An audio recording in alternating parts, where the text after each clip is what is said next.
यसू मेरे सब रावां विच, नाल नाल रहिंदा यसू मेरे सब रावां विच, दिल विच वसे नाले वसे मेरे सावां विच, दिल विच वसे नाले वसे मेरे सावां विच, नाल नाल रहिंदा यसू मेरे सब रावां विच, नाल नाल रहिंदा यसू मेरे सब रावां विच।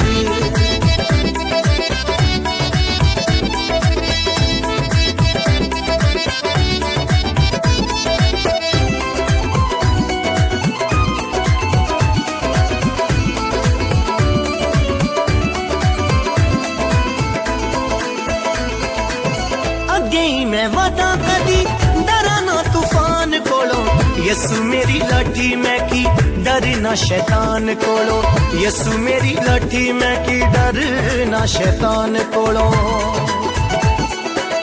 मौत दा नी खौफ मैनू यसू दियां बावां विच, मौत दा नी खौफ मैनू यसू दियां बावां विच, नाल नाल रहिंदा यसू मेरे सब रावां विच, नाल नाल रहिंदा यसू मेरे सब रावां विच।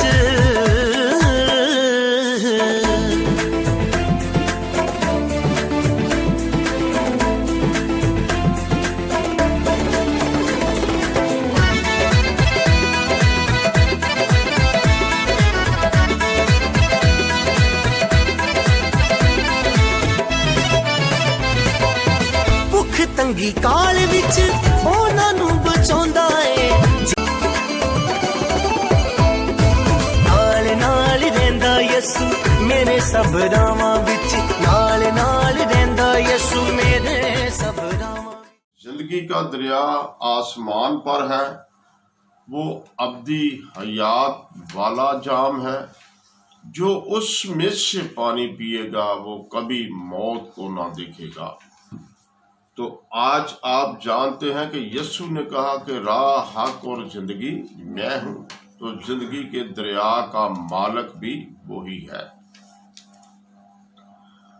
तो आज मैं सूरज के तलक से चंद बातें आपके सामने रखना चाहता हूं कि सूरज हर रोज निकलता है, हर रोज गुरूब भी हो जाता है। बगैर सूरज के इंसान की जिंदगी अधूरा है। अगर दुनिया में सूरज ना होता तो कोई फसल बगैर सूरज के पक नहीं सकती। अगर दुनिया में फल है, दरख्त है, इंसान है, तो इनको सूरज की रोशनी की जरूरत है। तो सूरज की रोशनी हर इंसान को खुशनुमा बनाती है। सारी रात इंसान सोता है तो सुबह सूरज की रोशनी के इंतजार में रहता है। अभी सूरज नहीं निकला, अभी सूरज नहीं निकला। तो जिस सूरज को हम देख रहे हैं, एक दिन आएगा ये सूरज गरूब हो जाएगा। ये सूरज आपके सामने हमेशा के लिए खत्म हो जाएगा। जिस चांद को आप देख रहे हैं, एक वक्त आएगा कि चांद भी ना रहेगा। एक वक्त आएगा कि सितारे भी ना रहेंगे। एक वक्त आएगा कि ये जमीन भी ना रहेगी। एक वक्त आएगा कि आसमान भी ना रहेगा और हम भी नहीं रहेंगे, लेकिन दुनिया इसी तरह कायम रहेगी। ये खुदा का एक इंतजाम है। हमने आज सूरज के बारे देखना है। ज़बूर 72 उसकी 5वीं आयत मेरे साथ निकाले। तो आज चंद बातें मैं आपके सामने रखना चाहता हूँ। हाँ जी, ज़बूर 72 उसकी 5 आयत। जब तक सूरज और चांद कायम हैं, लोग नस्ल दर नस्ल तुझसे डरते रहेंगे। कब तक डरते रहेंगे? जब तक सूरज और चांद कायम है। सुलेमान नबी ने मसीह के पैदा होने से 920 साल पहले ये बात लिखी कि जब तक सूरज है, कायम है, चांद कायम है, सितारे कायम है, आसमान कायम है, जमीन कायम है, लोग नस्ल दर नस्ल खुदा से डरते रहेंगे। कब तक डरते रहेंगे? जब तक सूरज है तब तक ही इंसान है, और लोग नस्ल दर नस्ल खुदा से डरते रहेंगे। 17 इसी की। उसका नाम हमेशा कायम रहेगा, जब तक सूरज है उसका नाम रहेगा। सुलेमान नबी क्या कहता है कि यीशु का नाम हमेशा के लिए कायम रहेगा, जब तक सूरज रहेगा तब तक यीशु का नाम कायम रहेगा।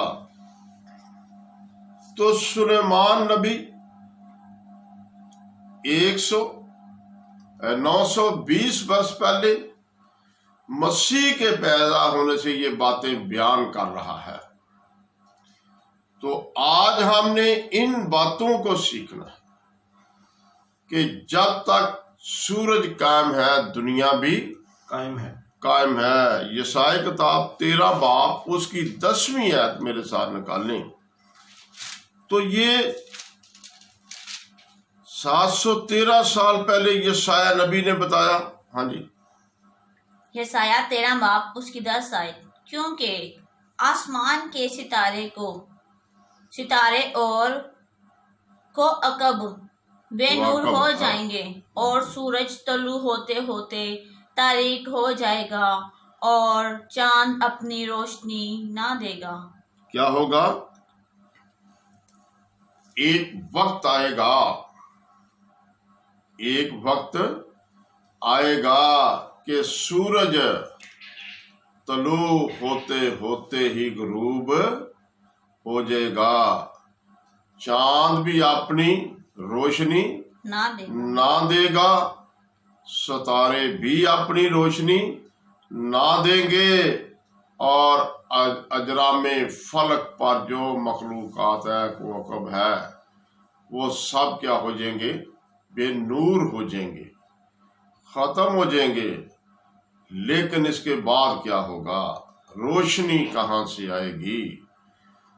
जब तक यीशु का वजूद है, उसके चेहरे से दुनिया रोशनी में चले फिरेगी, उसके चेहरे से जमाना रोशन होगा, कौमें उसके चेहरे की रोशनी की मताज होंगी कि यीशु के चेहरे से नूर चमकेगा, और सूरज के नूर से 7 गुना ज्यादा रोशनी यीशु के नूर से निकलेगी, उसके चेहरे से निकलेगी।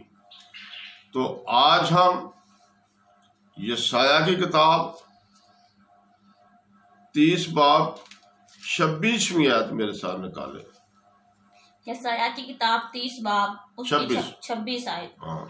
और जिस वक्त खुदावंद अपने लोगों की शिकस्तगी को दुरुस्त करेगा और उनके जख्मों को अच्छा करेगा, तो चांद की चांदनी ऐसी होगी जैसी सूरज की रोशनी, और सूरज की रोशनी 7 गुनी बल्कि 7 दिन की रोशनी के बराबर होगी। जब यीशु अपना चेहरा लोगों पर नुमाया करेगा, लोगों को रोशन करेगा, लोगों के ज़मीर रोशन करेगा, लोगों के ज़हन रोशन करेगा, लोगों की बीमारी को खत्म करेगा, लोगों के जख्मों को खत्म करेगा, तो चांद की रोशनी सूरज जैसी होगी, और सूरज की रोशनी ऐसी होगी जैसे 7 दिन की एक ही दिन रोशनी हो जाती है। ऐसा वक्त आने वाला है। यीशु ने कई किस्म के, ईसाया 60 बाब उसकी 19वीं आयत निकालें तो ये खुदावन यीशु मसीह के पैदा होने से 696 साल पहले यशाया नबी सूरज के तलक से कुछ देख रहा है। हाँ जी, यशाया 60 बाब उसकी 19 आयत। फिर तेरी रोशनी ना दिन को सूरज से होगी, ना चांद के चमकने से, बल्कि खुदावंद तेरा अब्दी नूर और तेरा खुदा तेरा जलाल होगा। कौन होगा? रोशनी कहां से आएगी? आखिर रोशनी कहां से आएगी? 20वीं आयत। तेरा सूरज फिर कभी ना ढलेगा और तेरे चांद को जवाल ना होगा, क्योंकि खुदावन तेरा अब्दी नूर होगा और तेरे मातम के दिन खत्म हो जाएगा। तेरे मातम, ये आखिरत की बात हो रही है। आफताबे सदाकत यीशु नासरी है, वो उसका चेहरे से नूर, उसके चेहरे से आफताब की रोशनी तुलू होने वाली है। आज हमने देखना, ये सूरज जितना मर्जी तेज है, इसकी रोशनी खत्म हो जाएगी। चांद की रोशनी खत्म हो जाएगी, सितारों की रोशनी खत्म हो जाएगी, तो दुनिया पर अंधेरा छा जाएगा। जब अंधेरा हो जाता है तो सर्दी बाशिद्दत बढ़ जाती है। दुनिया का मरने का भी सर्दी से खतरा हो जाता है। तो जब ये सूरज खत्म हो जाएगा, सितारे खत्म हो जाएंगे, चांद खत्म हो जाएगा, तो जमाने को रोशन मेरा यीशु करेगा। उसके नूर से रोशनी होगी। जैसे सूरज के मुताबिक चंद बातें मैं पहले भी बता चुका हूं, आज फिर बताना चाहता हूं कि आज ये बात 696 वर्ष पहले यशाया नबी पेशन गोई कर रहा है। एक वक्त आएगा, जैसे यशाया नबी ने बहुत सी पेशन गोइयां की है, तो ये भी पेशन गोई यशाया नबी कर रहा है। हिजकिय्येल की किताब मेरे साथ निकालें, 32 बाब उसकी 8वीं आयत। तो हिजकिय्येल नबी ने 584 साल मसीह के पैदा होने से पहले ये पेशन गोई की।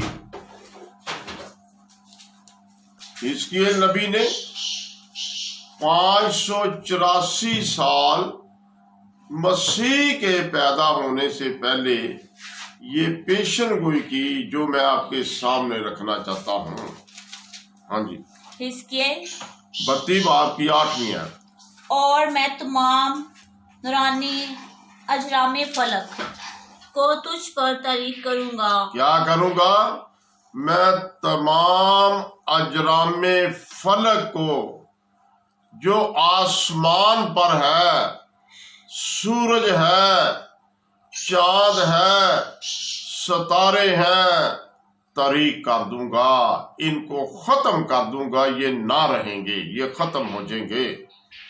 तो हिजकिय्येल नबी मसीह के पैदा होने से 584 साल पहले ये बता रहा है कि ऐसा होगा, एक दिन ऐसा आएगा कि ये सूरज ना रहेगा, चांद ना रहेगा, सितारे ना रहेंगे, आसमान ना रहेगा, जमीन भी ना रहेगी, और मैं सब कुछ नया बनाऊंगा और रोशनी मेरे चेहरे से होगी। खुदावन यीशु मसीह ने कहा, रोशनी मेरे चेहरे से होगी। तो आज यूएल की किताब 3 बाब 15। तो यूएल नबी ने 537 साल मसीह के पैदा होने से ये पहले पेशनगोई की है। हाँ जी। यूएल की किताब 3 बाब की 15 आयत। सूरज और चांद तारीक हो जाएंगे। सूरज और चांद क्या हो जाएंगे? तारीक हो जाएंगे, ये खत्म हो जाएंगे। इसका तजर्बा पहले भी हो चुका है कि कैसे खत्म होगा। हाँ जी, आगे। और सितारों का चमकना बंद हो जाएगा। सितारों का चमकना भी बंद हो जाएगा। ना सूरज रहेगा, ना चांद रहेगा, ना सितारे रहेंगे, ना आसमान रहेगा, ना जमीन रहेगी। सब कुछ खत्म हो जाएगा। रहेगा नाम सदा सीकर मसीदा। तो सब कुछ मसीह है। सारी रोशनी यीशु के नाम से होगी। सारी रोशनी उसके कलाम से होगी। तेरा कलाम मेरे राह के लिए रोशनी और कदमों के लिए चिराग है। जब ये सूरज, चांद, सितारे रोशनी देना खत्म हो जाएंगे तो कौन रोशनी देगा? खुदा का कलाम। खुदा का कलाम जमाने को रोशन करेगा। तो यूएल नबी, आपने देखा है कि 800 साल पहले यूएल नबी ने 800 साल मसीह के पैदा होने से पहले ये पेशनगोई की। इसी तरह जब दानियल शेरों की माद में जाने वाला था तो 537 साल मसीह के पैदा होने से पहले दानियल शेरों की माद में गया। और जिस बादशाह ने, दानियल 6 बाब की 14वीं, जिस बादशाह ने दानियल को फेंका या फेंकने वाला था भी शेरों की माद में, तो वो सूरज के डूबने तक दानियल को बचाने की कोशिश करता रहा। हाँ जी। दानियल 6 बाब उसकी 24 आयत। और बादशाह ने हुक्म दिया और वो उन शख्सों को 14 दानियल 6 बाब उसकी 14 आयत। जब बादशाह ने ये बातें सुनी तो नहायत रंजीदा हुआ और उसने दिल में चाहा कि दानियल को छुड़ाए और सूरज डूबने तक उसके छुड़ाने में कोशिश करता रहा। सूरज के डूबने तक दानियल को बादशाह छुड़ाने की कोशिश करता रहा, लेकिन अपनी कोशिश में नाकाम रहा और रात पड़ गई, अंधेरा हो गया।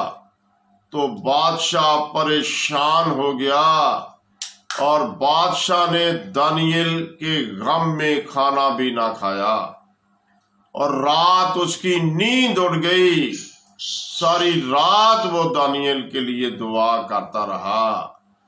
तो सुबह होते ही, सूरज निकलते ही शेरों की मांद पर गया और दानियल से क्या कहा? आए दानियल। दानियल ने कहा, है बादशाह मैं हाजिर हूं। मेरे खुदा ने मुझे तेरे शेरों से भी महफूज रखा है। तो जब दानियल ने देखा कि अब बादशाह जिसने मुझे गैर कानूनी तौर पर शेरों की मांद में लोगों के कहने से फेंक दिया है, अब मेरे खुदा ने उसको मेरी तरफ फेर दिया है। तो बादशाह ने कहा, है दानियल तू भी सच्चा है और तेरा खुदा भी सच्चा। आज के बाद मैं भी तेरे खुदा की इबादत करूंगा और मेरी सारी कौम भी बुत परस्ती छोड़ देगी और खुदा की इबादत करेगी। तो ये वादा सूर्य निकलते ही दानियल से बादशाह ने किया। तो आज मत्ती की इंजील 5 बाब उसकी 32वीं आयत से लेकर 35वीं आयत तक आपने पढ़ना है।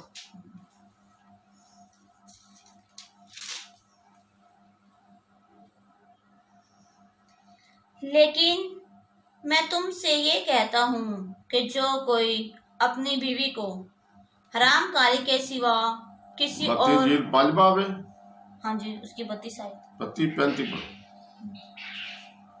35 बाब 35 आयत में हाँ, ना पाँच सर- बाब।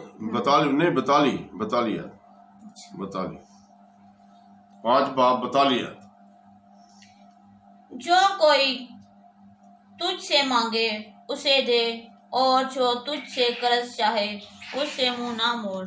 बाइबल में क्या लिखा है?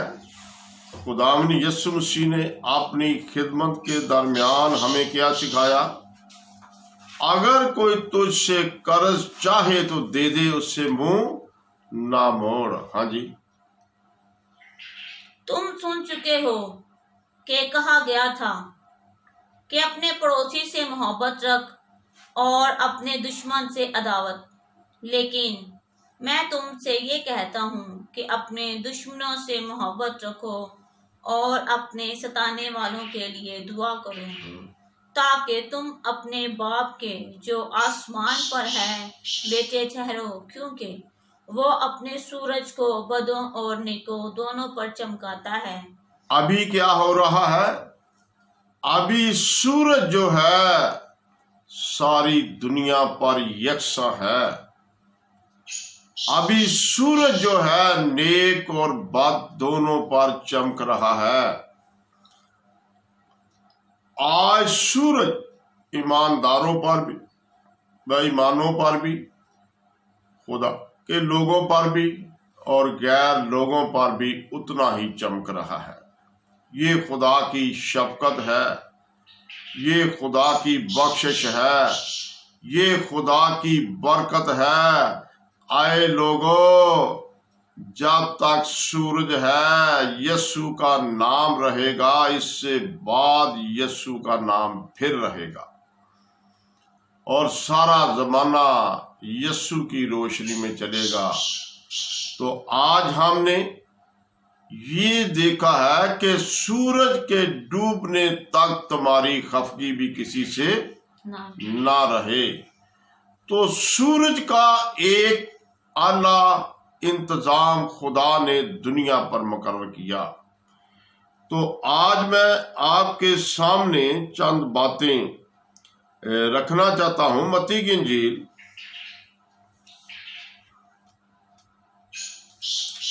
17 बाब उसकी 1 से 8वीं आयत तक आपने पढ़ना है कि ये सब प्रैक्टिकल बाइबल के अंदर हो चुके हैं जो आगे क़यामत के रोज होने वाले हैं। हाँ जी, मत्ती की इंजील 17 बाब उसकी 1 आयत से। 6 दिन के बाद यीशु ने पतरस और याकूब और उसके भाई यूहन्ना को हमरा लिया और उन्हें एक ऊंचे पहाड़ पर अलग ले गया और उनके सामने उसकी सूरत बदल गई। क्या हो गई? यीशु की सूरत बदल गई। हाँ जी, और उसका चेहरा सूरज की मानन चमका। कैसे चमका यीशु का? जैसे सूरज होता है। यीशु का चेहरा सूरज बन गया। यीशु के चेहरे से सूरज से ज्यादा रोशनी निकलनी शुरू हो गई। तो जब रोशनी सूरज जैसी निकलती है या सूरज से भी 7 गुना तेज यीशु के चेहरे से रोशनी निकलेगी, तो फिर यीशु की तरफ कोई देख भी ना सकेगा। हाँ जी, और उसकी पोशाक नूर की मानन सफेद उसकी हो गई। पोशाक भी नूरानी हो गई। उसकी पोशाक सफेद हो गई। ऐसी बराक हो गई जैसी दुनिया में किसी की है नहीं। हाँ जी, और देखो, मूसा और एलिया उसके साथ बातें करते हुए उन्हें दिखाई दिए। मूसा और एलिया क्या हो गए? यीशु से बातें कर रहे थे। जो यीशु के पैदा होने से मूसा 1452 साल पहले वफात पा चुका था और एलिया 713 साल मसीह के पैदा होने से पहले आसमान पर जा चुका था। तो यीशु से ये दो गवाह हैं यीशु के, जो यीशु से बातें कर रहे हैं और यीशु के शागिर्द देख भी रहे हैं और सुन भी रहे हैं। आगे पतरस ने यीशु से कहा, ऐ खुदावंद, हमारा यहाँ रहना अच्छा है। मर्जी हो तो मैं यहाँ 3 डेरे बनाऊं। मर्जी हो तो मैं क्या करूं? यहाँ पर 3 डेरे बनाऊं। 2 शागिर्द थे यीशु के, नबी थे। ये 2 गवाह हैं, एलिया और मूसा, जो आखिरी वक्त गवाही देने वाले हैं, जो बाइबल के गवाह हैं, जो यीशु के गवाह हैं, वो एलिया और मूसा हैं, जो पहले ही नुमाया हो चुके हैं। तो पतरस ने जब देखा तो यीशु से क्या कहा? ऐ खुदावन, अगर मर्जी हो, मेरी बात मंजूर हो तो मैं 3 डेरे यहां बनाता हूं, एक एलिया के लिए, एक मूसा के लिए और एक यीशु जी तेरे लिए। हाँ जी आगे। एक तेरे लिए, एक मूसा के लिए और एक एलिया के लिए। वो ये कह ही रहा था कि देखो, एक नूरानी बादल ने उन पर साया कर दिया और उस बादल में से आवाज आई कि ये मेरा प्यारा बेटा है, जिससे मैं खुश हूँ। ये मेरा प्यारा बेटा है जिससे मैं खुश हूँ। यीशु जमीन पर है, खुदा आसमान पर है। तो यीशु के 2 गवाह भी यीशु को देख रहे हैं। अभी के मैंने आपको बताया कि मूसा नबी खुदावन यीशु मसीह के पैदा होने से 1452 साल पहले वफात पा चुका। इसी तरह एलिया 713 साल पहले आसमान पर जा चुका है और यीशु मुर्दों में से जिंदा होने के बाद इनको नजर आ रहा है। ये यीशु के साथ खड़े हैं। यीशु ने नुमाया किया है कि आफताबे सदाकत मैं हूं। सूरज ने जब अंधेरा छोड़ दिया तो यीशु के चेहरे से नूर निकला, सूरज से ज्यादा रोशनी निकली। तो लोगों ने सारा माजरा देखा और पतरस ने देखा कि एक नूरानी बादल आया है जिसने उनको छुपा दिया। एक नूरानी बादल ने उनको क्या किया? छुपा दिया। आगे जी। इसकी सुनो। शागिर्द ये सुनकर मुंह के बल गिरे और बहुत डर गए। यीशु ने पास आकर उन्हें छुआ और कहा, उठो, डरो मत। जब उन्होंने अपनी आंखें उठाई तो यीशु के सिवा और किसी को ना देखा। जब उन्होंने आंखें खोली, आंखें उठाई, यीशु के नूर की रोशनी इतनी थी वो देख ना सके। जब उन्होंने आंखें उठाई तो यीशु के अलावा कोई नजर उनको ना आया। एलिया भी आसमान पर, मूसा भी आसमान पर चले गए और यीशु उनको दिखाई देता रहा। बाद में वो भी आसमान पर चला गया।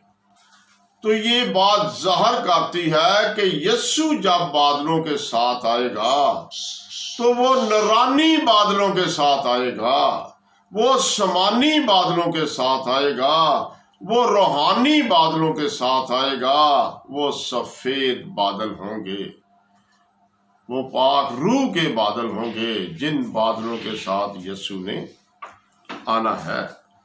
तो इसी तरह मरकस की अंजील, मत्ती की अंजील 24 बाब 29वीं आयत मेरे साथ निकालें। हाँ जी, मत्ती की अंजील 24 बाब उसकी 29 आयत। और फौरन उन दिनों की मुसीबत के बाद सूरज तारीक हो जाएगा। क्या हो जाएगा? जब आखिरी वक्त होगा, मुसीबत का वक्त होगा, आसमान की कुव्वतें हिलाई जाएंगी, जमीन थरथराएगी, लोग कहेंगे जमीन हमारे पांव के नीचे से फट जाए, पहाड़ हम पर गिर पड़े।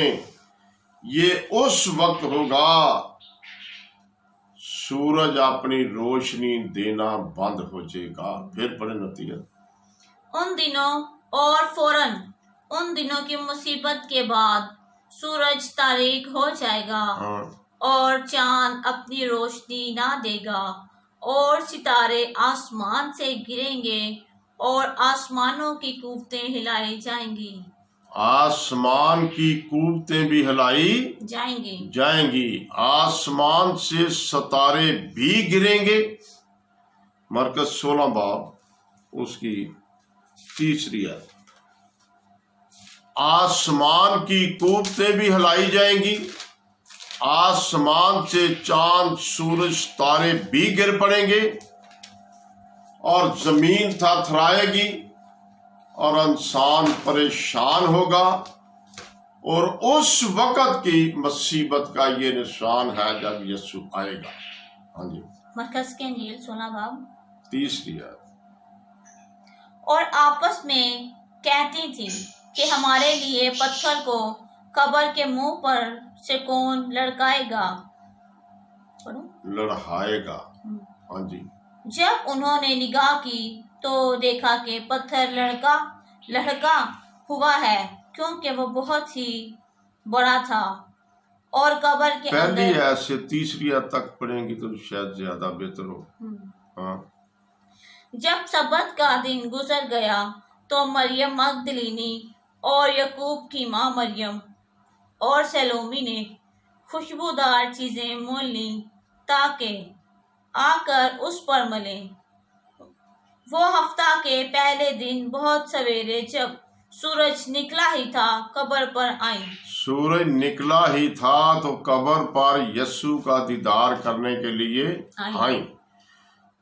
तो जब सूरज निकला, सूरज की पहली किरण निकली, सूरज की रोशनी अभी तलू ही हो रही थी, तो औरतें यीशु का दीदार कब्र पर करने के लिए आईं। तो यीशु उनके आने से पहले ही जिंदा हो चुका था। तो आज हम देखते हैं कि हर काम में सूरज का इंतजार है, सुबह का इंतजार है। जब तक सुबह का सितारा आपके दिल में ना चमके, आप कामयाब नहीं हो सकते। सुबह का सितारा भी यीशु नासरी है, आफताबे सदाकत भी यीशु नासरी है। तो अमाल की किताब 2 बाब की 20वीं आयत मेरे साथ निकालेंगे कि आज सूरज के बारे चंद बातें मैं आपके सामने रखना चाहता हूँ। अमाल की किताब 2 बाब उसकी 20 आयत। हाँ जी। सूरज तारीक और चांद खून हो जाएगा, पेशतर इससे कि खुदावंद का अजीम और जलील दिन आए।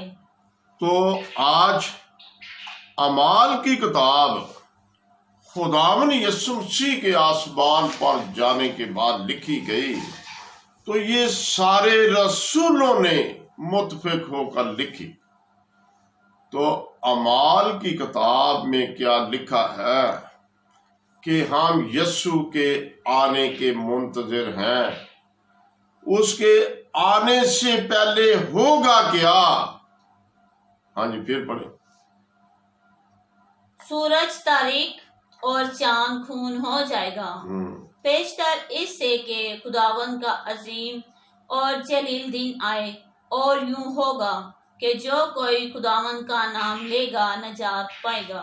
उस वक्त यूं होगा, किसी कौम का सवाल नहीं, किसी मजहब का सवाल नहीं, किसी फिरके का सवाल नहीं, किसी खास या आम अमीर या गरीब का सवाल नहीं।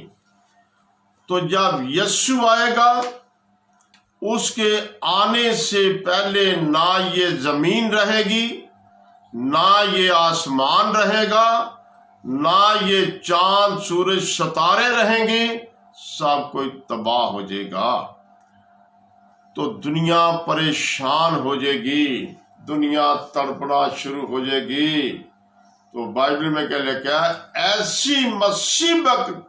ऐसी मुसीबत के वक्त क्या होगा? जो कोई यीशु का नाम ही लेगा वो निजात पाएगा। जो कोई यीशु का नाम ही लेगा वो निजात पाएगा। जैसे डाकू ने सलीब पर अंधेरे में निजात पा ली, उस वक्त भी सूरज गरूब हो गया था। तो डाकू ने क्या कहा? है खुदावन, जब तो अपनी बादशाही में जाए तो मुझे याद करना। तो यीशु ने क्या कहा? आज ही तो मेरे साथ फरदौस में होगा। तो उस वक्त भी यूं होगा। डाकू के पास भी आखिरी वक्त है, और एक डाकू ने यीशु को कबूल ना किया, एक ने कबूल कर लिया। तो आखिरी वक्त भी ऐसा ही होगा, जो कोई यीशु का नाम ही लेगा वो अंधेरे में ना चलेगा, वो रोशनी में रहेगा।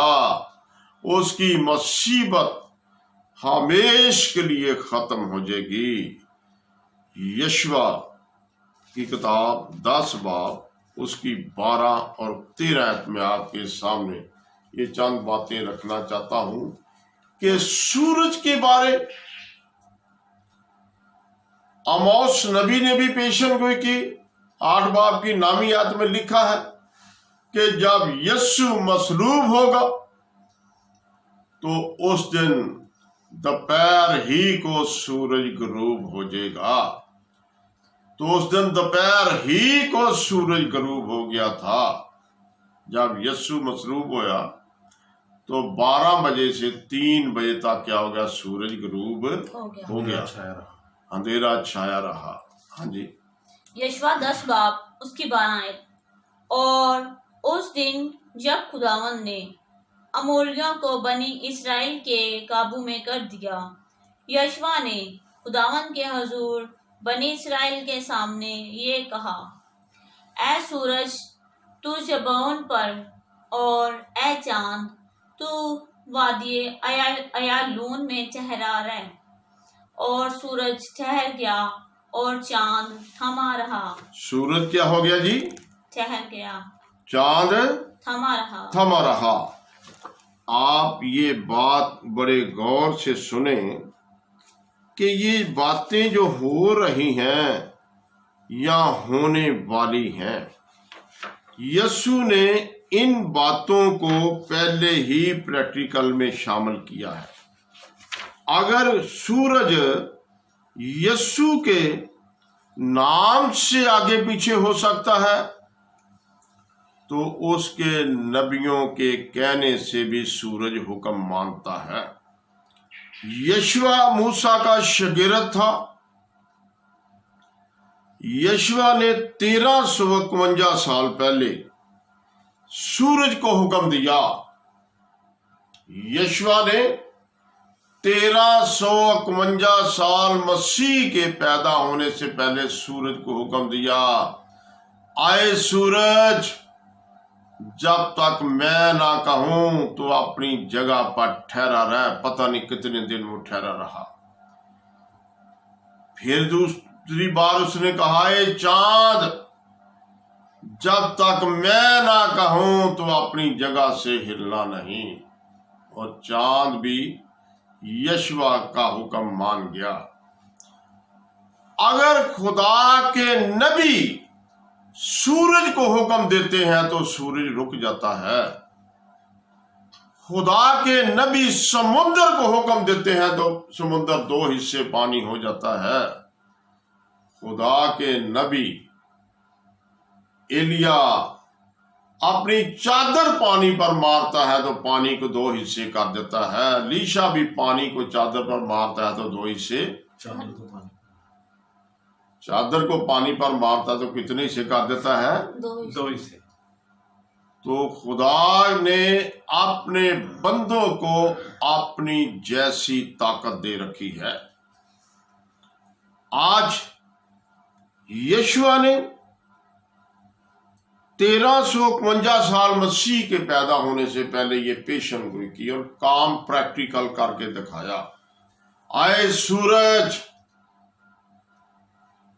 तू वादी जबाउन पर ठहर जा, जब तक मैं ना कहूं तू ठहरा रहा। सूरज ठहर गया। 13वीं आयत पढ़े।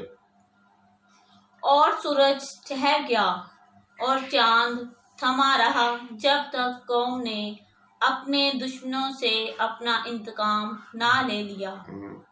क्या ये आशर की किताब में नहीं लिखा है? ये बाकी हिस्ट्री जो है ये आशर की किताब में लिखी है। आशर की किताब हमारे अंदर बाइबल के अंदर नहीं, वो हमारे पास नहीं। कभी मिलेगी तो वो जरूर नजर आएगा कि यशवा के कहने से सूरज कितने दिन ठहरा रहा, सूरज कितने दिन अपनी जगह पर ठहरा रहा और चांद भी थमा रहा, कितनी मुद्दत तक। ये सारा खुदा के बंदों के वसीले से हो रहा है। अगर आप दूसरी सलातीन की किताब देखें, 20 बाब उसकी 11वीं आयत, तो यशवा ने सूरज को हुक्म दिया, सूरज ठहर गया। यशाया नबी ने सूरज को हुक्म दिया पीछे आ जा, तो सूरज भी पीछे आ गया। क्या आज हमें इन बातों पर फख्र करने की जरूरत है? हाँ जी। दूसरी सलातीन 20 बाब 11 है। हाँ जी। और योआब के जवानों में से एक दूसरी सलातीन की किताब 20 बाब की 11वीं आयत पढ़नी है आपने।